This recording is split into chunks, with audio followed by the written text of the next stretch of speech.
Good afternoon, everybody, and welcome to the summer series presented by the Montana Renewable Energy Association. My name is Andrew Valinas, and I'm the Executive Director of MREA. Before we begin, I want to give a thank you to our sponsors, to Clearwater Credit Union, Kaufman Engineers, the Montana Energy Office, Onsite Energy, Aero, and Ford Montana. And I'd also just like to introduce MREA to you all really quickly. MREA is a nonprofit organization that works statewide to educate and advocate for renewable energy, and we are a membership-based organization, so we encourage you to go onto our website and find out more about what we do and how you can join our association. Today's topic is going to be about off-grid storage systems. We're very lucky to have Travis Jordan of M2 Solar with us today. Travis is live on the line. We'll be doing a Q&A after our video, but today is going to be the third and final of our virtual site visits. With the social distancing going on, it's been a little tough to do some live videos, but we pre-recorded a tour of an off-grid solar system, PV-powered storage system down the Bitterroot Valley a couple weeks ago. We got a nice break in what was expected to be a rainstorm. And had a really great day. So without further ado, I'm going to show the video, and afterwards we'll do a Q&A. This video is about 28 minutes long, which will take most of the presentation today, but Travis has been kind enough to offer up his time after the video to make sure we can get to your questions. So I'm gonna go ahead and show the video now, and we will touch base.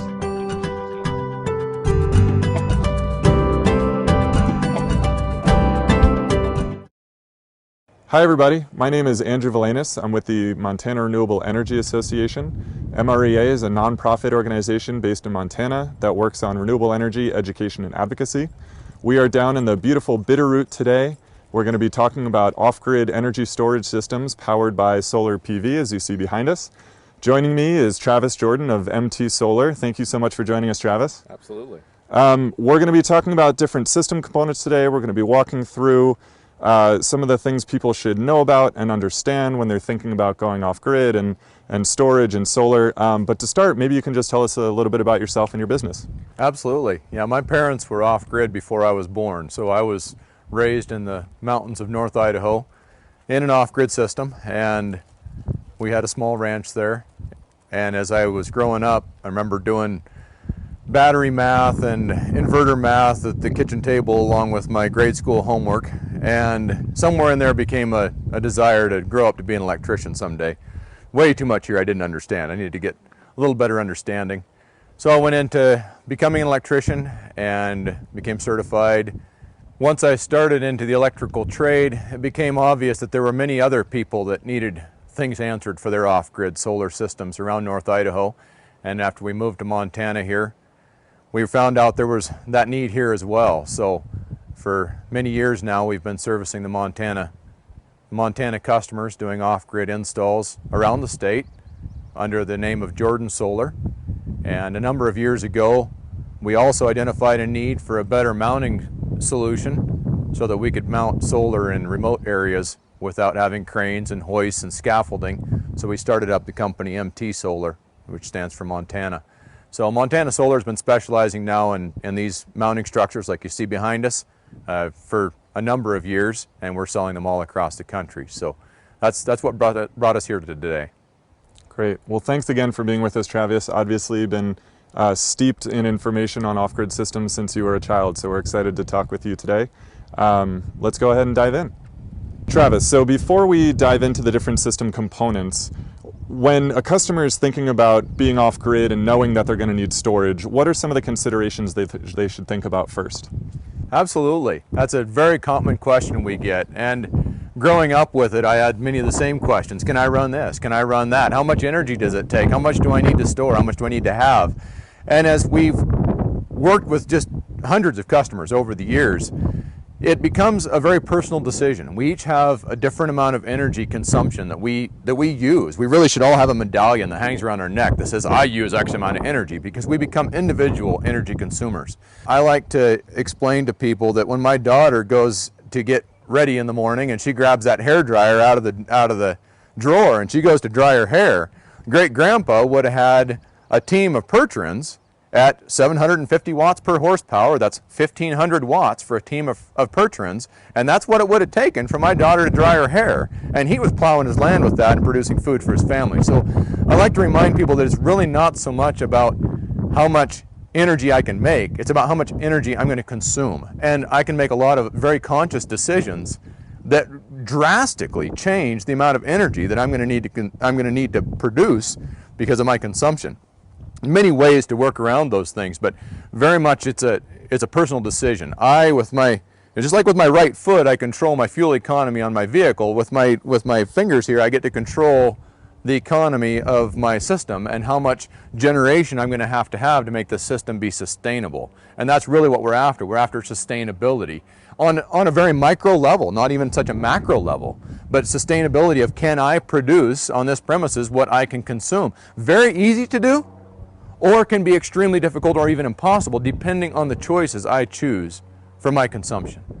It's an interesting concept, right? So much of it thinking about what you're going to consume versus what you're going to produce, right? And when you're looking at off-grid systems, you know, that's the bigger question, versus on-grid, you're connected to the grid, you have that backup, you have that option, whereas now you really need to start counting those kilowatt hours of what you're going to be consuming. And that makes a lot of sense. Okay, Travis, so now we're standing behind the solar panels, behind the array that we were just standing in front of, and you're going to walk us through some of the important components and considerations back here, thinking in terms of an off-grid system. Absolutely, absolutely. So a common question that I get is, what's a solar panel, solar module, solar cell? How many solar cells versus solar modules? So let's get started here. This frame here, that this black frame is encompassing here, that is a solar module or solar panel. Those are used interchangeably in the industry, so it can be either one. Each of these in here are solar cells that are within the solar module. Those all route together and are brought to these junction boxes where the wires come out. So that's where the magic actually leaves the solar module and heads out to the system. So obviously we need a way to hold this array now of solar modules up, and so when you go to your installer and you're talking about it, he's going to come back with something like, well, it's a 60 cell or a 72 cell, so count them, and it's, you know, so and so many watts. Well, I want to know the watts are always listed on these labels. So somewhere on the back you'll see a label and it will tell you how many watts are being generated by this solar module. Then we're going to have an array of how many solar modules. So it might be a 32 module array of so and so many watts, and that sum aggregate of watts is what creates the total power that we have for production. That power is then routed. Of course, we have to have a structure to hold it up, which is what the Montana solar structure here is doing. That power is routed through the wires in some combination. We combine them in series or parallel, and whatever magic the solar installer chooses with the equipment. We'll show you one variant of that today. Routes over here to the combiner box. So here it will be brought together into a combined circuit to route back to the solar controller. So at this point, the power that's generated is not tied to the batteries yet. It's not battery voltage, it's not battery appropriate. It used to be that it was. It was back when I was growing up and quite young and small. The solar panels were not sized for their efficiency, they were sized and built to match up with the batteries. Today we have them actually coupled up, if you will, like an automatic transmission, where we create what's the most efficient for the solar modules, and we adapt to that, and then we transmit that to the battery pack through a controller. And often people get that very confused between a controller and an inverter and a battery and all these things. So we'll step through those different systems today. But first of all, we're going to talk about the solar modules. They combine together here in this combiner, and then they're going to head toward the controller after they're on a mounting structure. One other thing I'll point out here, and that's the angle of the solar modules to the sun. It's very important. If we want the maximum production, we need to tilt these solar modules so that they're exactly normal to or perpendicular to the sun, so the sun angles, the sun rays don't bounce off of the solar modules. They need to hit and absorb into the array. Now, one other thing that is a common misconception, we are not harvesting heat. Heat is a bad thing. The hotter the solar modules get, the less electricity they produce. So we want a cold, clear, crisp day, and we want to harvest the light that could reflect off the panels, and so we wanted to point straight at it. Now that would bring me obviously to the question of, do I want a tracker for my system? And in the old days when I was growing up, our solar modules were 10 times the money that they are today. So with the price drop in solar panels, in the panels, the modules, it has become more common now to go to an adjustable array, yes, for winter and summer, and to get rid of snow and such, which is what this one is. As you can see here, I can adjust this array by cranking a handle. So I can go to an adjustable array to take care of my winter and summer angle and to help out my efficiency, but I'm better off to put up more modules in almost all cases rather than doing a tracking system because of the maintenance required, the extra cost of the tracker. On a day like today that is spotty sun and clouds in between, we are actually still harvesting electricity due to the ambient light. And if we were going to go into a tracker, we would be limited with how much we could harvest today because we would not have direct sun to work with. So it's better to have more glass to the sun to catch those diffuse rays whenever possible. So. Okay, Travis, so we've looked at the panels. We talked about producing the electricity that we're going to be storing and using in the home.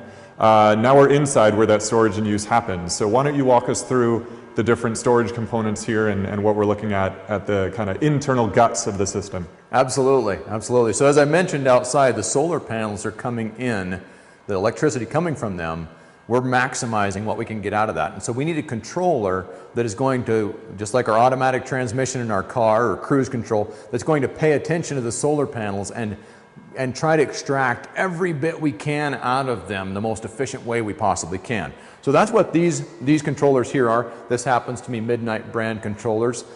These guys have been in the industry since its early inception back in Washington. Wonderful old people. A long convoluted story for where they came from, but it's great. Midnight Classics are a great controller. There's many other very good brands out there as well.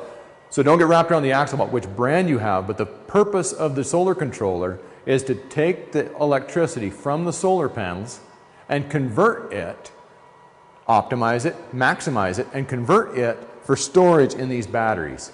And that becomes basically one standalone component of an off-grid system. And that's where people often get confused. They think, oh, well, this is generating, no.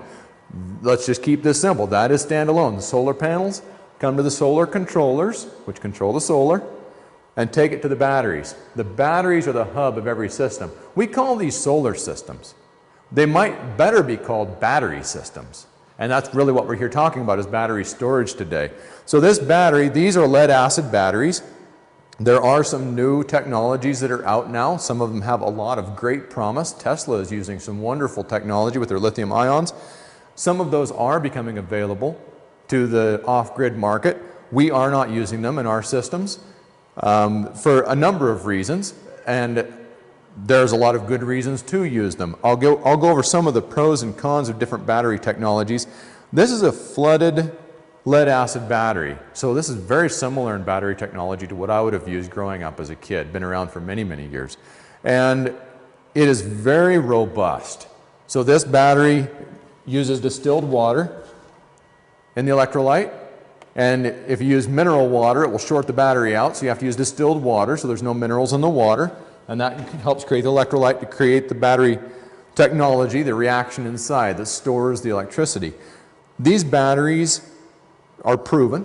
They've been around for many, many years with the lead acid technology. They also, when you come to the end of life on this battery, it's very recyclable. On a lithium ion battery, you pay much more up front for the same amount of storage, and when it comes to the end of life cycle, you have to pay to dispose of it. A lithium ion battery is much lighter weight, has no maintenance, and has some advantages in some of that. A much faster discharge rate and a much faster recharge rate. For things like a Tesla car, those are wonderful features. Lightweight is wonderful. The ability to not have to maintain it or service it is wonderful, and we're moving this thing up and down the road. And end of life, well, everything on a vehicle has a certain amount of things that can't be recycled, so that's to be expected. And the added cost is easily paid for in the efficiency of not having to move as much raw weight up and down the highways. When we're dealing with an off-grid system where this is going to sit here, it's stationary, it's going to stay in place. The weight is not a benefit in any way, shape, or form. And the beauty of a maintenance type battery, so this is a flooded lead acid that we are expecting to maintain, so we will add water to it monthly or maybe even bi-weekly. And some would say, well, that's terrible. Why are we having there's all these maintenance-free batteries. And having grown up off-grid, I think I killed just about every kind of battery bank that's imaginable. tried many new and innovative things. What we found was that we could tune these solar systems to be very aggressive on their charge profile, to harvest as much as we possibly could on a sunny and a bright day, and store it as aggressively as we could. And we didn't have to gingerly treat the batteries, and with it being a flooded bank, if we gave it just a little too much, it would just let a little bit of that off. It would take care of it. It wasn't a problem. And we could replenish the electrolyte. And there is a certain amount of cycling of electrolyte that happens anyway. All that comes off of here and that is evacuated with a fan is not waste. It's just part of the process of the lead acid battery. If I go to a sealed type battery, I have to be very finicky. So the settings here have to be tuned quite frequently. And it's a very precise process to try to get it tuned just exactly what it needs. And for an off-grid system, we're here, we're living here, we want our power to be as stable and as reliable as possible. So we don't want to have something that's finicky. And there's some other things with heat and cooling and general cost. So this is one good battery. There are also some valve-regulated lead acid. So like I said, the maintenance-free lead acids, they're a fine battery. I've installed them, I've used them. This battery happens to be a maintenance-type industrial battery. Works very well. Okay, so then, now we took care of the solar comes in through the controller to the batteries. Now let's forget about solar, because now we're going to talk about actually using the power. We're not using solar power to keep the lights on in here right now. We're using battery power. If the batteries are charging the solar at the same time, then in essence, we are channeling the power from the solar through the batteries, but now back out of the batteries through these inverters and to power our lights. And that is a very common misconception with off-grid systems. Well, is this powering? No, that's not powering your lights. These are powering your lights, but these have nothing to do with your solar. I can have these inverters with these batteries and no solar, or I can have this solar and the controllers and the batteries and no inverters. And there are times actually we would do that where we didn't need AC power. Nowadays, all of our off-grid systems, with very, very few exceptions, do run standard conventional 120 volt or 12240 AC power. We aren't running the old, when I grew up, we had a lot of 12 volt DC lighting, 24 volt DC lighting, wonderfully efficient. Nowadays, the efficiency and the cost of inverters has come down to the point that it just makes the most sense to use standard conventional electricity to power our homes. So again, we're coming from the batteries, through the big cables, to the inverter system.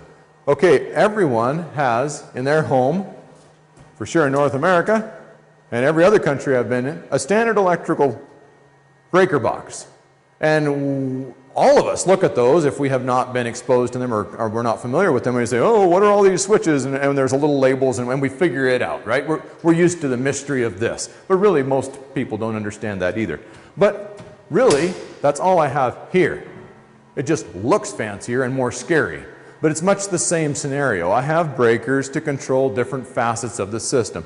Big handled breakers, which you'll almost always see, are just battery disconnects because they're running low voltage. They're going to have great big handles and they're going to look like they're great big huge things. They really aren't carrying any more power. We're just transferring the power in different ways.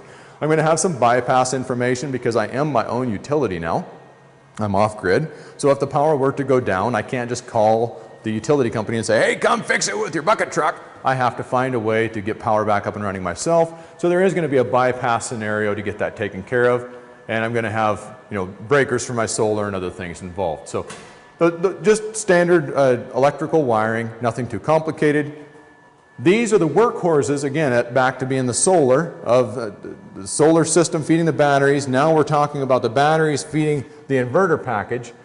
These are the workhorses. I can have one inverter, this is one, or I can have a second one. I have some systems that have many of them, all stacked together to add on to the power. So if we think about the power that we're taking from the sun and we're storing, and we think of it as a tank of water, this is the drain. How big a drain do you want in your bathtub? Well, it depends how fast you want it to drain. And if I want a lot of water out in a hurry, I might want to have a 4-inch drain on my little bathtub.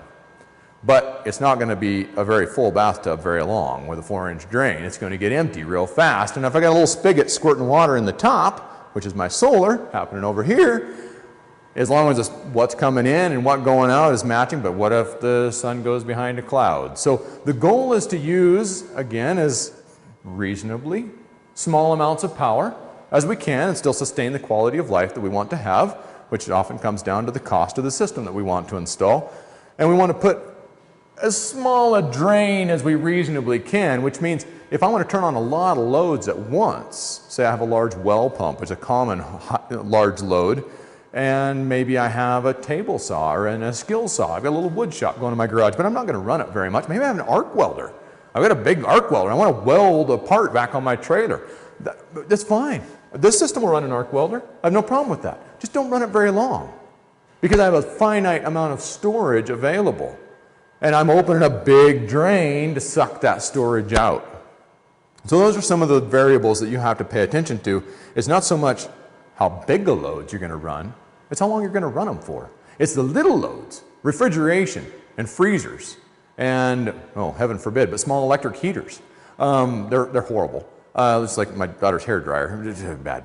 But those are the things that drain large amounts of electricity because they go on for so long. The hair dryer not so much, but it just sucks a lot of electricity right off the bat. Same with any heater. Most heaters are 1,000 to 1,500 watts, which is a lot of power in this case. That's equivalent to great grandpa's 2 draft horses, whereas a lot of lights and small appliances might be 6 watts.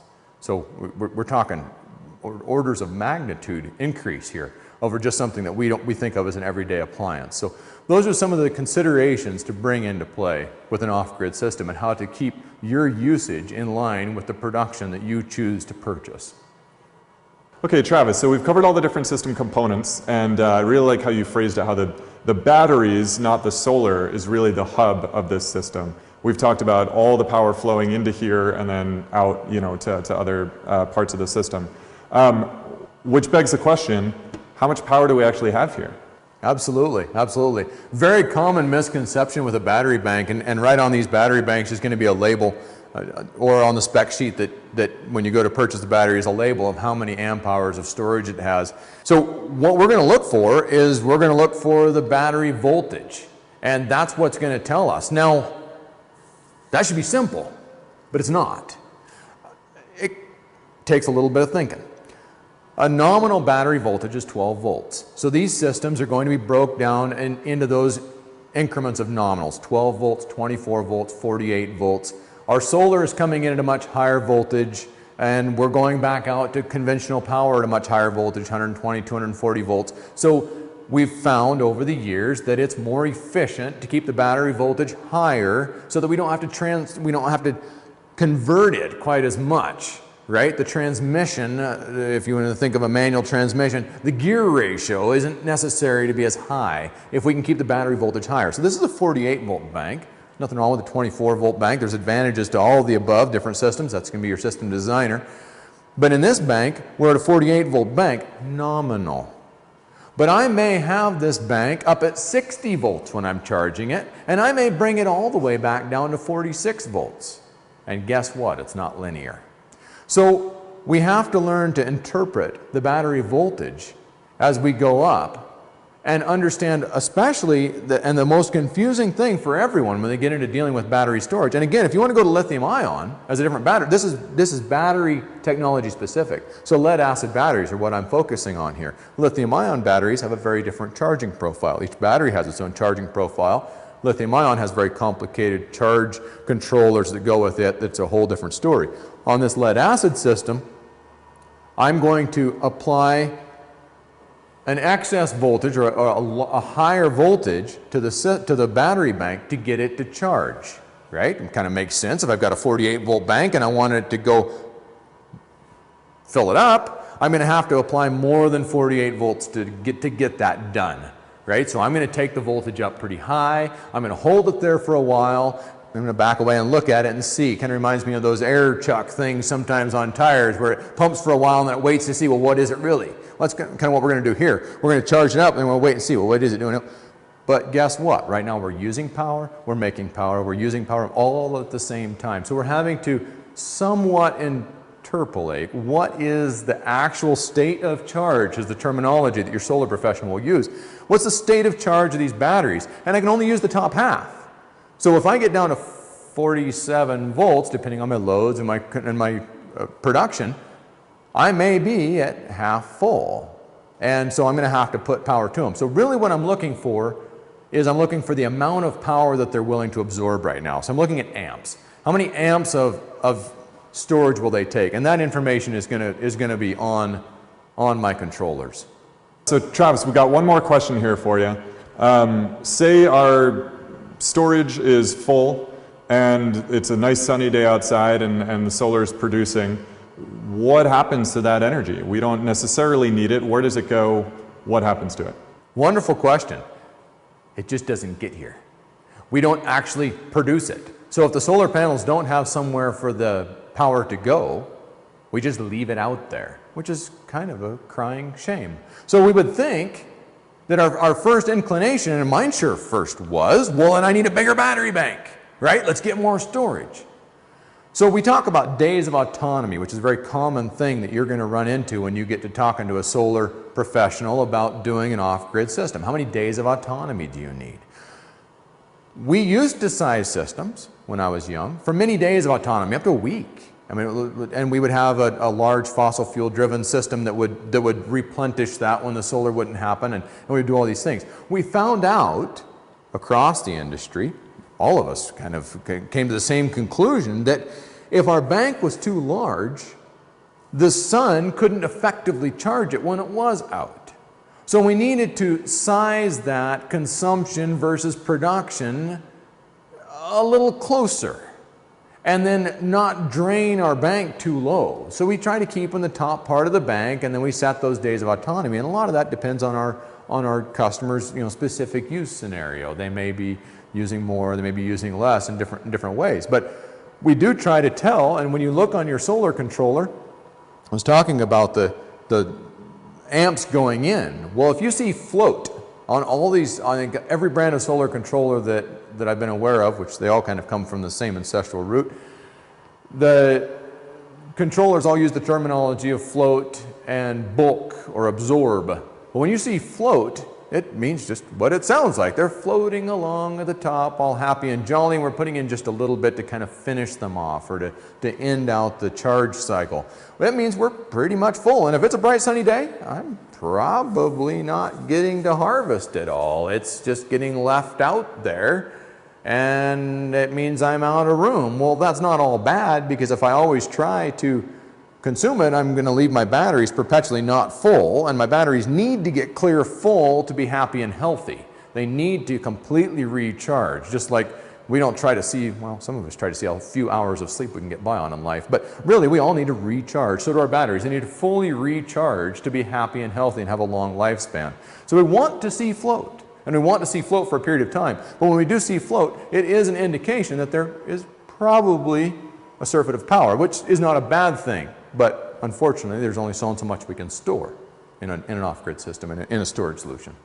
Right, and it's such an interesting concept too, to talk about something that's unique to solar photovoltaic generation, which is if the energy doesn't have somewhere to flow, it's not that you need to push it somewhere, it's that because of the way the technology works, it simply doesn't flow. Unlike other systems maybe where there's microhydro, where a turbine is being driven, where you always have to have it turning, and that energy always has to be going somewhere. So, and burning it off in heat or some other energy source. No, we do often have, and you can design this into part of your off-grid system, and we try to incorporate it where we can. We do have ability to indicate when we have a surfeit of power. Well, fine, then we can turn on additional loads. If there's something you want to run whenever you have excess. Maybe it's an electric hot water heater. I've run electric hot water heaters on solar systems before whenever I have excess. If it's say out in the garage and I want hot water there, it's possible to harness that extra. But to harness it and store it to go back into my batteries, we size the battery bank based on general use. Great, great. Okay, Travis, so the system is now set up, it's operating, it's running. What are some of the next steps? Is there any kind of maintenance, cleaning, things like that? What else do homeowners need to know now that it's up and running? Absolutely. So one of the important things, of course, is just keep your solar panels clean, maybe adjust them 4 or 5 times a year. or less, whatever works best for you to harness the most power. Keep those batteries maintained, whatever brand of battery or type of battery you've got. They'll often come with a maintenance schedule. That's the heart of your system, so you want to keep that maintained. And then just enjoy that power bill free living. It's wonderful. Great. Well, thank you again, Travis, so much for joining us. You clearly have a wealth of knowledge and experience with this types of systems, so we really appreciate you joining us today. Thank you again to Travis Jordan for joining us today and sharing his knowledge and expertise. And of course, thank you to all of you for tuning into our video. MREA has a lot more information about solar PV and storage on our website, which is montanarenewables.org, and we hope you will check it out and check us out, and we hope you learned a lot from today's video. Thanks again.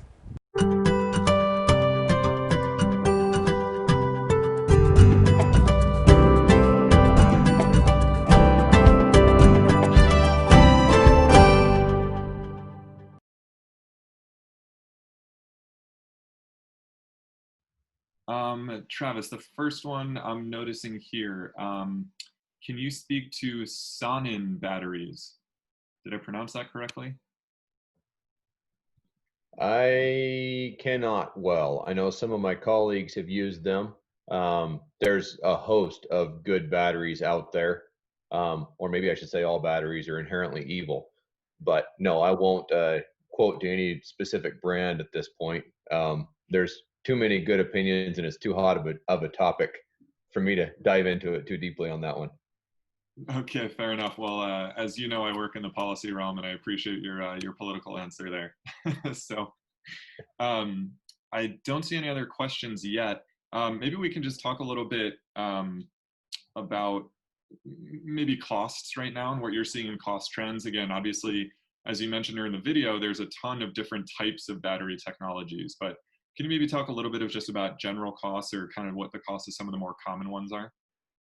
Yes, the bank that was there in the video was an industrial lead acid bank, and I believe that one would have been around probably $10,000 to $12,000 for that bank. A lot of banks are down to the 5,000 range, and we see up to 20,000 for a bank of batteries. We are seeing a trend down on all of the new batteries. Sonen's one of them, or the LG's, Tesla Powerwalls. I know there's one or two others that I'm missing that are out there, and we're seeing the prices come down as they become more common. And I hope maybe one of these days that line will cross. And for different installers, it's crossing already, depending on the variables that they're calling out.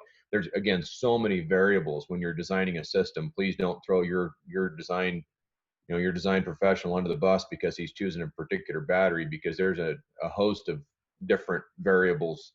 And one of the things that with that battery technology that I'll often people get really confused about is that we'll start talking with a conversation and they'll ask for an initial quote, and then we'll go on with the conversation and they'll want a requote of a specific portion of the system, and suddenly we send them a completely different quote. Almost every component in the entire system changed, and it's because when you change one variable of a tuned system, you'll often end up changing almost all the variables to tune that system back to being a properly tuned system again.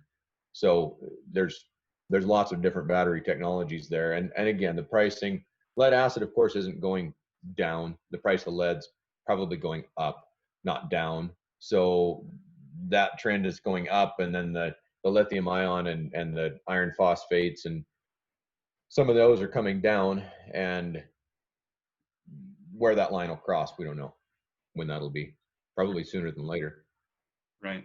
Yeah, and it's something I think we talked about in the video too when we were on that shoot, which is the system design for storage is so very particular that it makes sense that those costs might change. Okay, next question we have is, can you talk about the portability of off-grid systems? Well, you need way more glass to the sun than you think you do. The more glass you can get to the sun, the less you'll have to rely on anything else. And when I first started doing off-grid systems, I actually was kind of against solar because it was so expensive at the time. It was 10 times as expensive as it is today. And I had one of my, and we had it on our home. It just didn't seem like with the cost of it that it was working enough to make a difference. And some of that was, as I mentioned in the video, we had too much storage and then not enough solar, and we couldn't get that together. And that's often what you'll see when you try to go portable. You run out of room for glass storage. So start trying to find ways to get as much glass to unfold. I mean, you need some kind of a fancy umbrella type system that can, like boom, this huge erector set goes up and gets this big canopy of solar. That's where you need to be looking at first of all, because it takes a lot of glass to do a really good job of it. Now you can, if you're going to go fossil fuel, well, an alternative energy system would really, if you're going to go engine driven, every one of our vehicles is in a little off-grid system, right? It's not plugged in when it runs, and it's got its own little generator and its battery, and you get to run the radio when you're parked anywhere you want. How much do you want to run and what do you want to do with it is what it comes down to. If you are going mobile, definitely look into lithium ion. Well worth looking at, unless you're not doing a lot of storage. But anytime you start dragging it up and down the road, weight becomes a variable. So that's something to pay attention to, keeping the weight down and then the amount of glass. Great. Next question on the list here. What type of system would be good for a grid-tied system? So anytime you start storing power, your efficiency takes a hit. So if you can if you're hooking up to the grid, if your biggest concern is return on investment, do not store energy. Let the grid store it for you. Because anytime you start storing it, you are going to lose power in the transition. There's a reason airplanes don't have transmissions, because they can't handle the efficiency loss between the propeller and the engine. And so they'll direct drive them, even though the prop isn't at the most optimum efficiency. The same thing for solar. We cannot transfer power from one voltage to another and back out again without losing power. We're going to lose it. So then we have the cost of the battery. So if you're going grid tie, go grid tie. If you're going off grid, go off grid. Now, grid tie battery backup. That's the holy grail, what we all wish we could have. Great. Then start looking at something, I'm guessing that your design professional is going to recommend something either in the lithium category or in the maintenance-free category, which have inherently slightly less losses. Because we have the grid, we can be more consistent with our charging profiles because the grid's there 24/7 and we can charge more consistently to that. We don't want to deal with maintenance because the grid's there to take care of our daily stuff, and we're not going to be beating it up as hard, so we don't need all that storage. So you're going to be probably looking back to, somebody mentioned the Sonans or the LGs or the Teslas, or there's a host of brand names out there. Victron just came out with one that I think is kind of cool. Anyway, there's a whole host of them that are out there that you're probably going to be looking back toward if you're going to be doing the grid tie with battery backup. And then now you get the whole question of how much do I want to back up? Grid tied homes are inherently power users and just suck lots of power. So you're best off to set up critical load systems to only run a few things when the power's out. Lots of different variables there, but it'll look totally different as a grid tie with battery backup than an off-grid system. They're built around a different set of premises. Right, and I know from, obviously I'm not a system designer, but being part of MREA's regulatory work, there are some considerations for having solar and storage and being a net metering customer, and what you are allowed and not allowed to do as far as exporting energy to the grid and things that, for example, you're not allowed to export stored energy back to the grid, right? Which is often known as, I'm going to forget the phrase now, arbitrage, sorry, which I know a lot of larger markets like California are experimenting with and concerned about. And so those considerations I think are important to consider too, right? As you're designing the system and what size and everything like that. And your utility company can be very nice to work with. We did a Powerwall system actually for one of the utilities here locally, and this is under Jordan Solar. Jordan Solar went out and did it, and I went out and helped on the job. And the utility was monitoring the Powerwall and looking into options for being able to offer that to their members.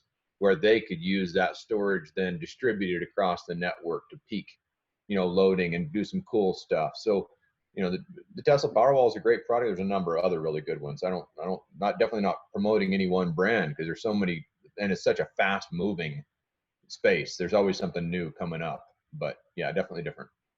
Right. Right. Well, I'll put a call out for any last questions. We're about, 1:15 here. I want to be respectful of Travis's time and of course of the time of our viewers. If anyone has any last questions, go ahead and submit them. Maybe while you're thinking, I'll just skip ahead to our kind of closing slide here to remind people, speaking of policy and regulation, our presentation next week, I'm going to be diving into renewable energy policies.